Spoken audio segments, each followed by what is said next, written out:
Vamos assistir aqui Ikki de Fênix, um personagem ruim do canal Caps Lock.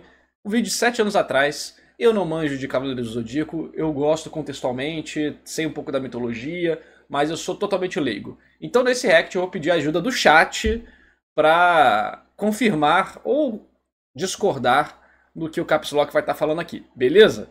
Então vamos lá, sempre com respeito ao coleguinha, tudo bem discordar da opinião, mas sem atacar, ok? Então vamos lá, vamos ver o que ele vai falar. Meu nome é Araújo e seja bem-vindo ao canal Caps Lock. Não, o título desse vídeo não é clickbait, nós vamos de fato falar sobre esse assunto. Talvez você seja novo por aqui, talvez você não conheça, mas nesse canal a gente costuma pegar videogames e às vezes alguns animes e algumas outras coisas e a gente tenta aplicar um ponto de vista diferente no que a gente fala.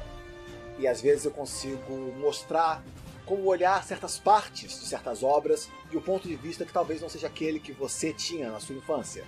Como, por exemplo, o fato de que Ikki de Fênix é um péssimo personagem. Talvez você não concorde com os meus argumentos, talvez você... Uma coisa muito interessante que a gente está comentando em alguns vídeos já, né? É que existem várias esferas para analisar algo, né? Eu já comentei sobre isso. Mas, curiosamente, existe... Como eu posso dizer? No vídeo de Jojo, que deve sair no canal secundário, já deve ter saído quando você está assistindo, onde o cara fala sobre o Jojo ser um vilão simples, a gente elabora um pouco mais essa questão do que é ser simples. E a gente começa a comentar de um aspecto bem interessante sobre arquétipos e a execução desses arquétipos e como existem personagens que precisam de mais coisa do que outros para funcionarem melhor. E a gente fala como o Dio, ele acaba tendo um valor simbólico muito alto, porque o próprio Araki é um artista bem completo e que leva isso em consideração em questão de simbologia, temática, filosofia. E como o Dio, Deus, tem o stand do mundo, que tem uma habilidade divina e que tem toda a essência da maldade do mundo, e por aí vai, várias outras coisas durante aquele vídeo que a gente foi discutindo, que tornam o Dio um personagem muito mais interessante do que aparentemente ele seria puramente pelo roteiro. E aí tem esse quesito de trabalhar uma boa narrativa que envolve, no mínimo, boas técnicas e as técnicas entrelaçadas entre si. Depois, as conexões com outras áreas, como simbologia, filosofia, temática e por aí vai. Cavaleiros do Zodíaco, eu vi o anime há muito tempo atrás e eu nunca li o mangá. Mas eu tenho algum contato, Lost Canvas e tal, enfim. Mas o que eu quero dizer é o seguinte, até onde eu sei, que algumas pessoas que eu considero me falaram, é que Cavaleiros do Zodíaco, ele é uma obra que, ok, ele nasce da frustração do Kurumada ou Kuramada, eu sempre confundo e sempre me xingam nos comentários, desculpa. Da frustração da obra dele, de duas obras dele, eu acho, terem sido canceladas, né? Ele foi um grande autor de sucesso, ele é um grande autor de sucesso, principalmente antes dos anos 2000, antes dos anos 90 também, né? E ele influenciou muitos mangakás famosos, ele criou tendências, ele criou técnicas de mangá. E o cara, ele era um delinquente, né? Ele era um ferrado na vida que achava que só podia fazer mangá quem tinha faculdade. Ele achava que você tinha que fazer medicina para fazer mangá. Que engraçado, né? Por causa da época que ele viveu e cresceu vendo os mangakás tendo esse ensino superior, esse diploma e coisa do tipo. E ele foi um cara que teve muitas experiências práticas na vida. E isso acaba influenciando muito os mangás dele. E ele acabou, né, transmitindo muito dessa questão da vida dele, dos sentimentos para a arte dele. E eu acho que isso é interessante de se saber para chegar ao ponto de que Cavaleiros do Zodíaco é uma obra que nasce ali de uma certa frustração. Os caras querem coisa comercial, eu vou meter coisa comercial na obra. Mas também traz uma bagagem dele, do cara que ele tinha esse complexo e ele foi atrás, mesmo assim, do sonho dele devido a acontecimentos e buscou estudar e melhorar para poder chegar no nível que ele admirava dos outros artistas. Então o Cavaleiro do Zodíaco acho que pode trazer elementos muito mais arquetípicos e e emoções muito mais voltadas para características de uma obra mais mitológica, de fato, né, do que outras. E aí vai depender da execução. Mas aí eu não sei a execução de Cavaleiro do Zodíaco, porque eu não li o mangá. E o anime tem muita alteração e tudo mais. Pode ser uma versão melhor ou pode ser uma versão pior, eu não sei. Mas eu sempre gosto de ver a obra original para dar esses pitacos. Ou se eu falo do mangá, eu deixo bem claro. Mesmo que ele tenha influenciado muitas tendências técnicas, comercialmente Saint Seiya foi um fracasso no Japão, mas explodiu aqui no Brasil, México e França, principalmente. Saint Seiya não foi um fracasso no Japão, vamos lá, tudo bem que estava em aspas aí. Saint Seiya foi um mangá competente. É isso, ganhou anime, boneco e tudo mais. Só que ele não virou um hit cultural como virou no Ocidente, esses 3 países que você mencionou. Mas ainda assim lá, ele é um elemento importante da Shonen Jump e ele também foi uma obra de autores, né? Existem algumas mídias que são mídias para quem já é profissional da mídia. E o Kuramada, sempre esqueço o nome, e Jujutsu Kaisen não, que o cara falou de Jujutsu Kaisen ali no texto, no comentário, não sei porquê. Mas para mangakas, Cavaleiro do Zodíaco é assim uma referência. Kurumada, beleza. Acho que você tem uma sugestão ou uma opinião melhor, mas aí você tem que se lembrar do eterno argumento. Foda.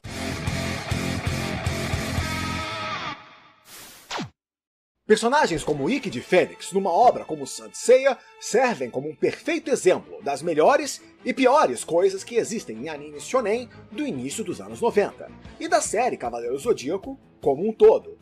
Fato é que todo mundo ama o Ikki, e por que não amar? Ele é um personagem feito para ser o favorito da criançada. Ele é um herói que não é bonzinho, ele é o vilão, mas não é o vilão. Ele mata os vilões, mas ele ainda é uma pessoa honrada e justa. Ele é o melhor dos 2 mundos, todos os poderes de um herói, mas nenhuma responsabilidade. E isso é parte do motivo dele ser um péssimo personagem. Bem, não vamos fingir aqui que o Ikki de Fênix é o único. Quase todo anime da mesma era tem... É aquele negócio também, né? O Ikki como Fênix, no quesito de renascer, não é só na técnica, né? Ele era um cara consumido pelas chamas do ódio, mas ele consegue renascer em relação a isso, né? E ir pro time dos heróis de fato, mesmo tendo que lidar com essas características dele. Então, existem alguns paralelos temáticos que eu acho que tem valor, sabe? São interessantes, mas aí depende do resto. Eu não vou conseguir saber explicar, argumentar, eu vou fazer comentários por cima, e aí o chat fala assim, opa, aqui na verdade é XYZ, opa, aqui ele tá certo. Tem um personagem desse tipo. O personagem que tem poderes acima da média, mas sempre tem um motivo para não usar ou não resolver todos os problemas sozinho. Um personagem que de longe é interessante, assustador, mas que se analisar de perto, provavelmente não seria um personagem muito interessante de analisar. Alguns exemplos desse tipo de personagem, quando associados ao protagonismo, você tem um Sasuke da vida. Quando associado... Isso é old school, hein? Caraca, o Caps Lock tá muito velho. Eu já era da época que falava Sasuke. Se o cara era da época que falava Sasuke, porque em português, S-A-S-U, Sazu. Caraca, é velho mesmo, hein? A fanservice de poder, você tem Zaraki Kenpachi, de Bleach. E quando associado a 2 kg de bosta, você tem o Eden, de Saint Seiya Omega. Inclusive, a gente já fez um vídeo bem interessante sobre o Zaraki, mostrando vários detalhes importantes do personagem, né? Que teve boa parte do seu desenvolvimento ali na guerra final. Mas mesmo antes disso, a gente já tinha várias dicas na própria Soul Society sobre o desenvolvimento do personagem. Na batalha do Ichigo, né?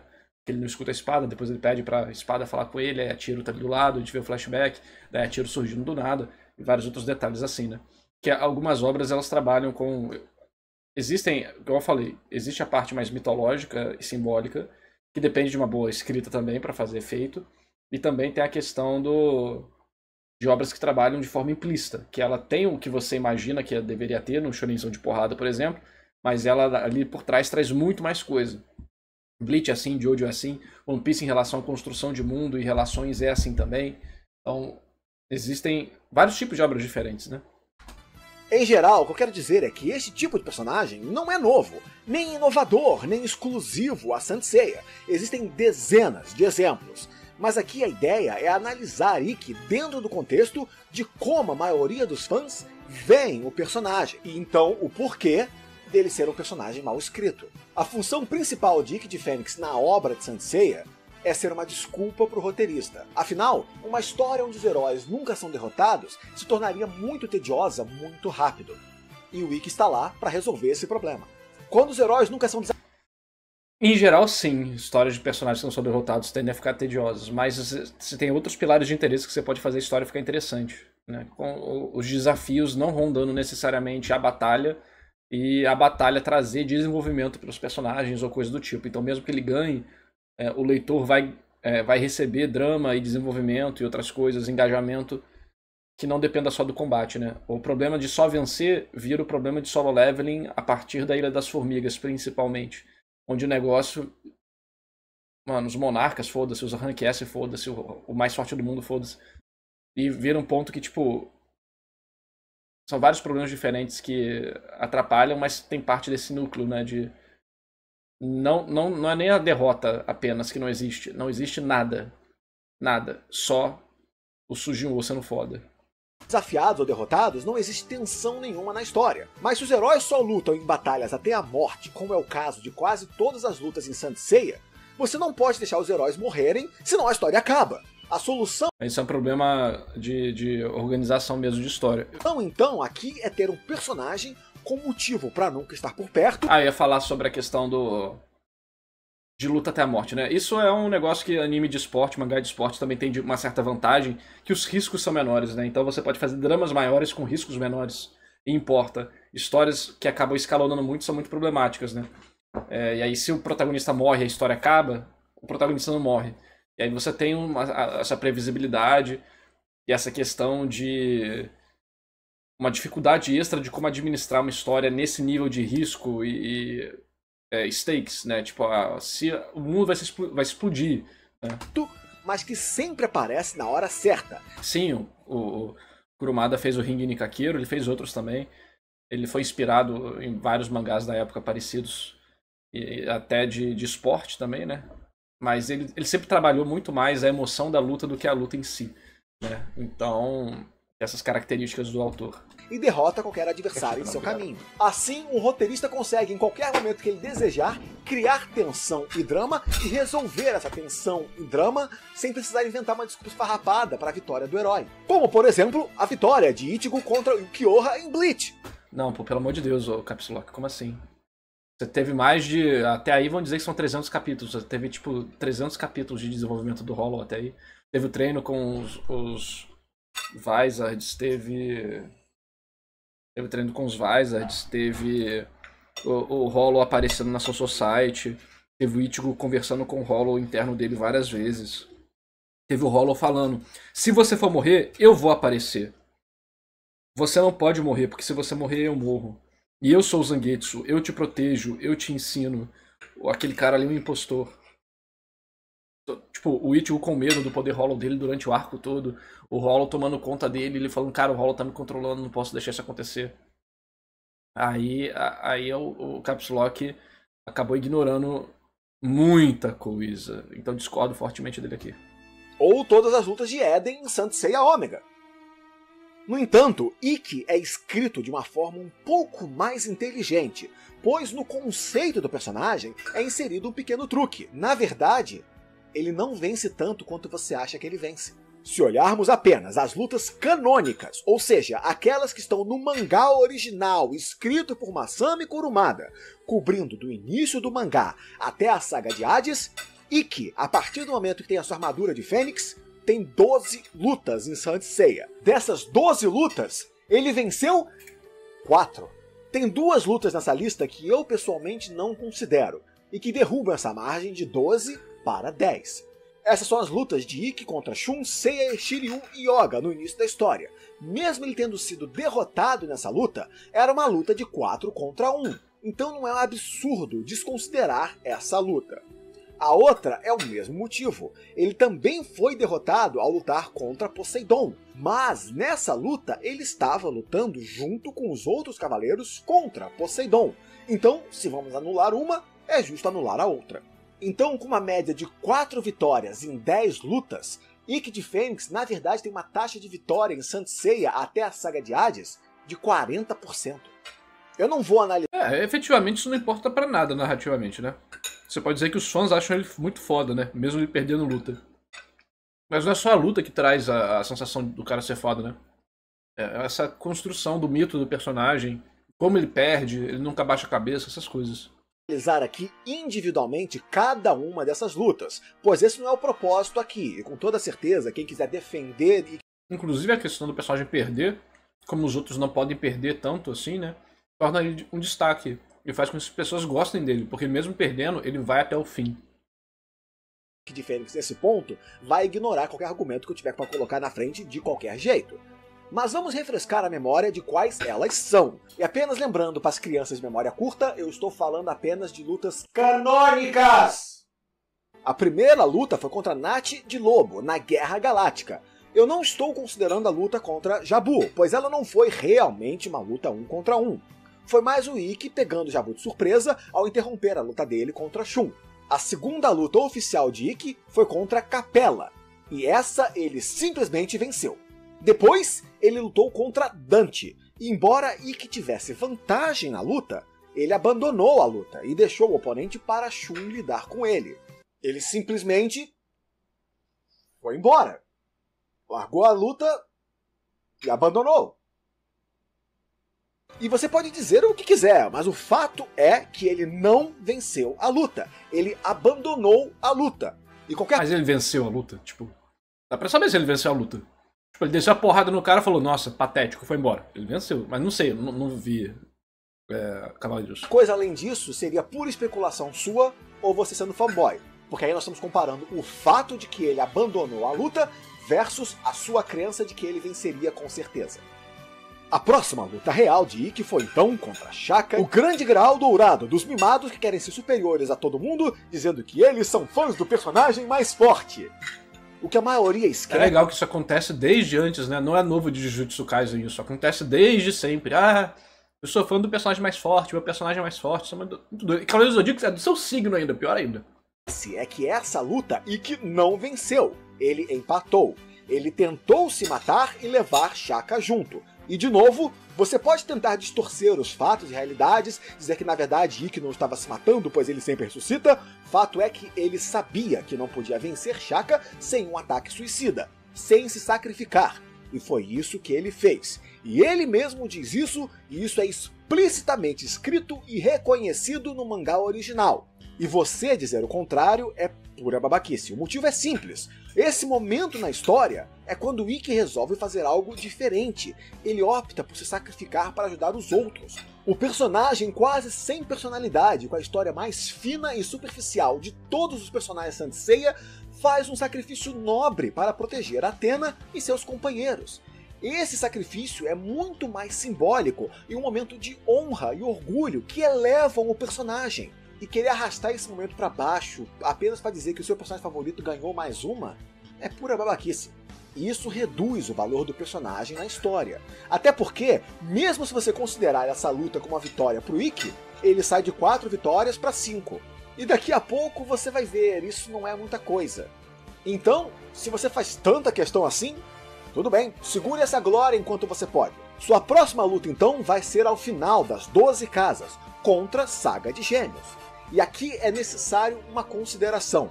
Embora Ikki esteja lutando para auxiliar Seiya contra Saga, ele ainda luta contra Saga sozinho e perde. Por isso eu estou considerando essa derrota e não as outras. E como estamos falando aqui apenas de batalhas canônicas, a próxima batalha de Ikki nessa série foi durante a saga de Poseidon contra Leonidas. E mais uma vez uma vitória incontestável. E mesmo Casa de Leonidas tendo lutado contra outros cavaleiros, a saga de Poseidon é a que eu menos sei, não lembro de nada. Contra Ikki, logo, essa conta. Mas aí nós temos a luta de Ikki contra Canon. E mais uma vez ele abandona a luta. Mais uma vez nós temos aqui uma luta que termina numa resolução não violenta e com um propósito maior do que satisfazer o ego infantil de crianças que querem um brinquedo mais forte. Esta luta é uma redenção para Canon e é resolvida quase que de forma diplomática por Ikki. Não é uma vitória, nem uma derrota, é mais um empate. Mas aí finalmente nós seguimos para a saga de Hades. E Ikki tem uma luta contra Aiacos, o espectro de Garuda. e mais uma vez uma vitória limpa para Ikki nesta batalha. Mas logo em seguida ele tem duas lutas contra o mesmo oponente, Hades. As duas últimas dele nessa contagem. E na primeira ele perde e é aprisionado. Nada menos do que justo, visto que Hades é um deus como Poseidon, e Ikki teve dificuldade de lidar com Poseidon também. Então até aqui nós estamos mantendo uma consistência no argumento e na visão de como essas lutas funcionaram. E depois, Ikki confronta Hades de novo. Mas assim, um personagem ruim. Mas ele perder luta pra mim não torna ele ruim. Quero ver depois o que o Capslock vai falar. Se essas lutas foram mal escritas, né? Mas dessa vez, Athena interrompe a luta. Então é uma batalha que Ikki provavelmente não teria muita chance de vencer, mas isso é especulação. O fato é que Athena interrompe a luta. Logo, ela não conclui. Não há vitória, nem derrota. E aqui você tem uma lista correta e canônica de lutas de Ikki de Fênix e seus resultados. Mas apenas por comparação, Shun de Andrômeda tem 13 lutas no mesmo período. E sobre tem outra coisa, né? Tipo, o cara luta contra 10 bucha. É diferente de, tipo, venceu 10 figurantes. 10 personagens menores. E outro cara ir lá e vencer um deus da vida. É uma luta, mas... mesmas regras, ele venceu 6. Mas Shun também tem 3 lutas desconsideradas. As mesmas duas de Ikki em sua contagem. A dele e os outros cavaleiros contra Ikki e a luta contra Poseidon. Mas adicionamos aí a luta contra Charon na saga de Hades, onde ele luta junto com Seiya. 2 contra 1, mesma regra. Isso coloca Shun com 6 vitórias em 10 lutas, enquanto Ikki tem 4 vitórias em 10 lutas. Não, vídeo de Power Scale safado. Vídeo de Power Scale safado disfarçado aqui, ó. Achei que era um vídeo de análise. Power Scale. Malditos Power Scalers dos anos 90. Vocês fizeram a bola de neve que virou o One Piece de Jujutsu Kaisen hoje em dia. Mesmo período, usando as mesmas regras. Tá vendo? Aquela luta que você fez tanta questão de considerar do Ikki contra Shaka, eleva o Ikki de 4 para 5 vitórias, enquanto o irmãozinho dele ainda tem 6. E sem me delongar em detalhes, até porque este não é um vídeo de comparação entre Ikki e Shun, e se você de fato quiser saber esses detalhes, você pode verificar as lutas do Shun de Andrômeda você mesmo. As 6 lutas de Shun são contra Jabu de Unicórnio, Andrômeda Negro, Dante de Cerberus, Afrodite de Peixes, Io de Scylla e Sorrento de Cirene. Mas este não é um vídeo sobre o Shun e nem é um vídeo comparando cavaleiros. Este é um vídeo falando sobre Ikki e o motivo pelo qual ele é um péssimo personagem, lembra? A verdade é que Ikki de Fênix é um personagem mal escrito, porque ele não é um personagem, ele é um recurso de roteiro, uma ferramenta utilizada quando se é necessário uma solução rápida para um inimigo poderoso, para criar tensão ou para criar empolgação sem desgastar os outros heróis. Pode ser um fato, mas isso em si não torna ele um personagem ruim. O importante é a execução disso. Porque um personagem ele pode ser isso e pode ser mais coisas, né? Então depende, eu não vou conseguir argumentar nem contra nem a favor, pode ser o caso. Mas eu não vou conseguir falar porque eu não lembro. Ikki nunca está perto de ninguém, mas sempre aparece em qualquer lugar em que ele é necessário, trazendo soluções e informações que o deixam sempre estar um passo à frente de todo mundo, mas que nunca são explicadas. Isso significa que Ikki de Fênix não é um personagem legal? Não, claro que não, ele é um personagem foda. Todo mundo queria ser Ikki de Fênix quando era mais novo. Quando brincava de cavaleiros no seu quintal ou na sua escolinha, todo mundo brigava para saber quem ia escolher o Ikki. Porque ele é um personagem foda. Só que ele é mal aproveitado no roteiro onde ele existe.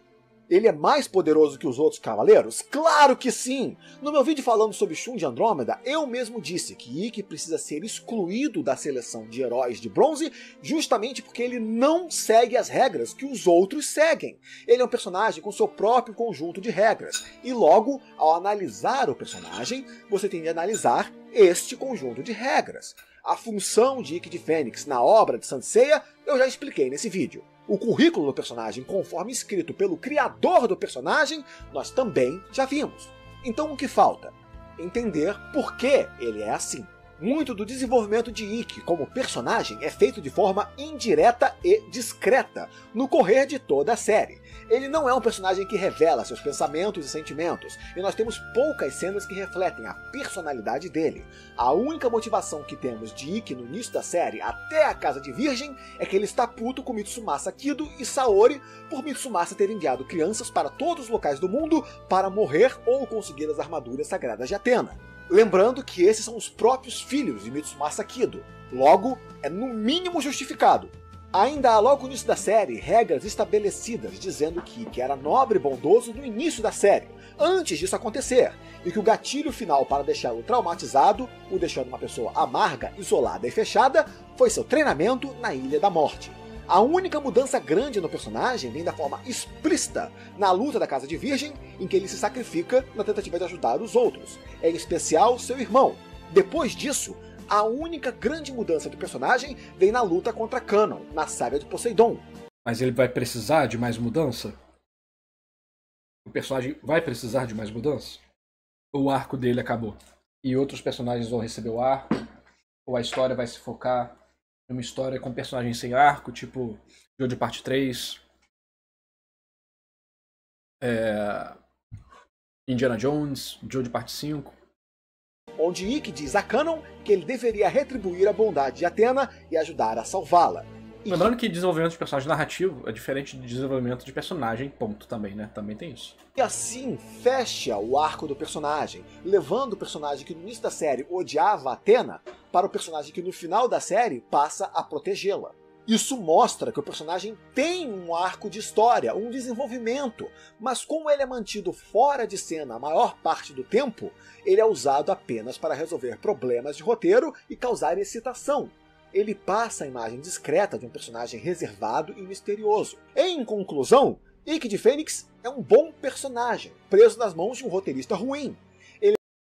Não sei, eu tenho que ler Cavaleiro do Zodíaco para saber essa habilidade do Kurumada. Porque assim, igual ele falou, se ele tem um desenvolvimento discreto, que não precisa ser explícito, mas mesmo assim é entendível e admirado, isso pra mim é uma pista de que na verdade o Ikki é bem escrito, entendeu? Talvez ele seja um fator de conveniência no roteiro. Talvez. Mas isso não exclui... Uma coisa não exclui a outra. Entendeu? Ele pode ser um bom personagem que é usado como isso. E aí você pode ver as técnicas que utilizam isso para saber se essas técnicas foram bem utilizadas ou não para tornar o personagem mais integrado na história. Ou se ele realmente fica deslocado conveniente, né? Toda vez que ele precisa aparece, é conveniente e tal. Isso pode ser um problema também. Ele tem um arco de história mais detalhado e bem desenvolvido do que Seiya. Mas por outro lado, todos os Cavaleiros de Bronze têm uma personalidade e história mais detalhada que o protagonista de Saint Seiya. O que faz de Ikki um personagem ruim é o fato de que ele está preso numa história que simplesmente não valoriza os melhores aspectos dele como personagem. Os poderes dele não têm explicação, apenas justificativas. Ele é mais poderoso que todo mundo apenas porque ele é. A história tenta nos dizer que ele sofreu um treinamento mais rigoroso que os outros, mas isso é apenas dito, nunca mostrado. Todos os Cavaleiros de Bronze passaram por um treinamento severo e brutal. Logo... Mas proposta, bem no início da história que ele aparece, a proposta é ele passou pelo treinamento mais difícil de todos. Você não precisa mostrar isso em detalhes, você mostra contextualmente, né? Mostra ele sofrendo, mostra ele tomando porrada, mostra ele tendo que matar o próprio mestre. Isso já foi mais brutal do que todos os outros, não? Tipo, pra mim isso é o suficiente. E que ser mais forte que todos os outros acaba sendo apenas uma desculpa conveniente para a história ter um personagem que pode aparecer a qualquer momento, resolver qualquer problema e depois sumir. Até porque... Mas ele... Que problemas ele resolve, já que ele perde muita luta, né? No máximo que ele segura a pessoa, talvez. Ou algumas outras coisas que eu não tô levando em consideração porque eu não tô vendo a história. Mas... Novamente, eu acho que eu vou com calma, porque como o Caps Lock esqueceu de tudo do Ichigo Hollow ali, eu não sei se ele tá deixando passar algumas outras características importantes de desenvolvimento do personagem e da história de Saint Seiya, entendeu? Porque às vezes histórias seguem linhas muito diferentes do que a gente gosta ou tá acostumado. Por exemplo, Twin Peaks não segue muita coisa de roteiro de mistério, né? Das regras estabelecidas previamente. Mas mesmo assim, todo mundo elogia muito, é consagrado e tal. Então, existem linhas. É igual a pessoa, por exemplo, ler Chainsaw Man e achar um shonen merda. E de shonen não tem nada naquela bosta, entendeu?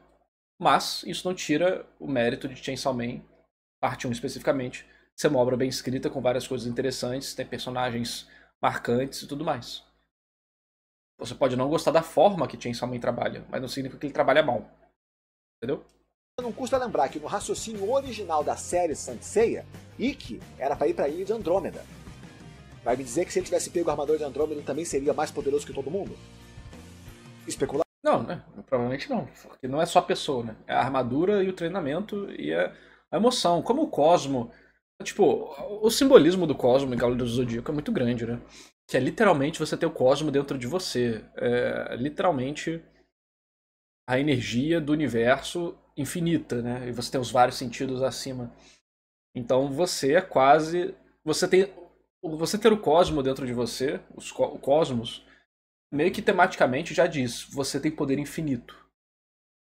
A diferença é o quanto cada um consegue absorver daquilo ou utilizar aquilo. Então,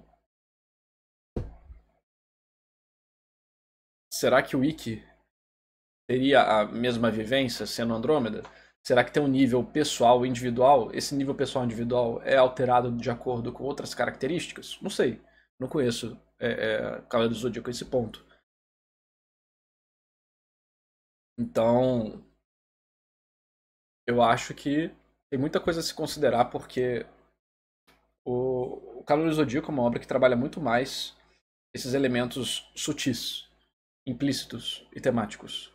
Isso não é justificativa para problemas de roteiro. Só que eu não sei o roteiro de Cavaleiro do Zodíaco, eu não reli. Nunca li, na verdade, eu só vi o anime. Então eu não posso dizer com segurança. O povo fala que é bem rápido o mangá, né? A gente viu um vídeo do Zé Médio, onde ele criticou muito Cavaleiro do Zodíaco. Mas eu também não posso falar nada, porque eu não conheço. Então, mas eu fico com o pé atrás, porque quanto mais você estuda a narrativa, é um meme, né? Tipo, que de vez em quando me marcam ou me xingam. Ah, o cara viu o canal do Narrativando e agora fica enchendo o saco de todo mundo. Mas enquanto meu canal é um estudo, né? Eu aproveito para estudar pontos específicos, não quer dizer que aquela única análise que é correta é só uma caixinha dentro de um mundo enorme. Quanto mais você estuda narrativa, mais você consegue perceber como que o autor acaba acertando muito em detalhes que não, às vezes não passam perceptíveis, mas que conectados criam a ideia de valor da obra, né? Aquela sensação que as pessoas sentem lendo. O motivo pelo qual ninguém reclama disso é apenas que quando você põe na ponta do lápis, você descobre que, na verdade, Ikki tem uma taxa de sucesso equivalente à dos outros heróis. Mas como todas as histórias dele são esmagadoras, ele passa a impressão de superioridade. Isso não só isso, né? Até onde eu lembro, o Ikki, até nas derrotas, ele é irado. Igual eu falei, numa história onde quase ninguém morre, ou ninguém morre, e o Ikki sempre tá se fudendo, mas mesmo assim continuando e voltando, algo que todo mundo pode se relacionar no quesito de querer, né? Caraca, eu queria ser assim, eu queria ser derrotado, mas levantar. Eu queria, no final, conseguir vencer. Eu queria ser confiante. Eu queria não deixar me abalar por nenhuma adversidade, né? Isso tem valor também, pô. Isso nos dá, então, um personagem que sempre que aparece causa uma impressão muito forte. Só que os pontos mais fortes dele como personagem não são aproveitados no roteiro. E todo outro momento coloca ele no mesmo nível de todos os outros personagens. Mas claro, a atitude cega fanboy ignora todo e qualquer fato provado e informação concreta. Porque o mais importante é declarar para o mundo todo saber que o seu personagem favorito é mais poderoso que o personagem favorito de todo mundo. Não é? O meu nome é Araújo, esse é o canal Caps Lock. Eu gostaria muito de ver você aqui de novo no próximo vídeo. Mas por enquanto, isso. Cavaleiros do Zodíaco realmente fez... Mano, a galera que hoje em dia faz power scaling chega nem perto, mano, dos power scaling originais, né? A galera de Dragon Ball, Cavaleiros, estavam lá atrás, ó, no Orkut já se xingando. marcando de brigar na rua. Pô. Os caras eram de verdade, agora é só Nutella, só Nutella. Hey Araújo, você pretende vir a algum evento em São Paulo? Bom, Aqui em geral, vídeo, se não, você né? gostaria de ver o canal Caps Lock em qualquer... São os precursores da fandom de Jujutsu Kaisen. Pois é, não ironicamente existe isso mesmo, de você defender o Cavaleiro de Ouro do seu signo até não poder mais. Gente, calma lá, vamos. Tudo bem, aqui na live eu deixo o chat livre pra reclamar e tudo mais, mas vamos com calma, vamos com calma. Gojo volta em 72 horas, pois é. Infelizmente o Touro só se fode, sim, só se fode, coitado. Mas anime é de power scaling? O anime é de power scaling ou a visão da pessoa que é limitada ao power scaling? Fica aí o questionamento. Tipo, só existe power scaling na obra. Só existe power scaling Cavaleiros, não existe mais nada. Em Yu-Gi-Oh! Só existe power scaling, mais nada. Dragon Ball, só power scaling. Jujutsu Kaisen, só power scaling. Tudo bem que Jujutsu Kaisen meio que teve um problema de se afundar demais nessa questão de power scaling, onde isso foi o ponto central da obra. E isso teve pontos positivos, como o sucesso dela como um evento, Gojo vs Sukuna, mas teve um ponto negativo, que é ter criado uma das piores fandoms de todos os tempos, né? Cara, eu acho que Yu-Gi-Oh! Que menos tem é power scaling, cara. Ainda mais quando você estuda o Takahashi e as visões dele e sobre o que é Yu-Gi-Oh!, o que importa em Yu-Gi-Oh!, o que ele quer passar com Yu-Gi-Oh!, você percebe que... Eu nunca nem vi ninguém fazer um power scaling de Yu-Gi-Oh! Mas você percebe que a importância, o que importa de verdade de Yu-Gi-Oh! Tá bem claro, né? As cartas são só um vetor pra contar a história. A fandom de Jujutsu odeia Jujutsu? Mais ou menos, cara, mais ou menos, mais ou menos. Eu posso dizer que a fandom de personagens específicos de animes em geral tendem a odiar os animes, né? A gente tava vendo um vídeo outro dia de One Piece, e aí a fandom de alguns personagens de One Piece odeiam One Piece. Tipo, não importa o resto de One Piece, eles querem que aquele personagem seja bom. Isso acontece em Jujutsu também, com Gojo e tal. Mas em One Piece tá meio que saindo do controle, né? Ah, você tá falando do jogo?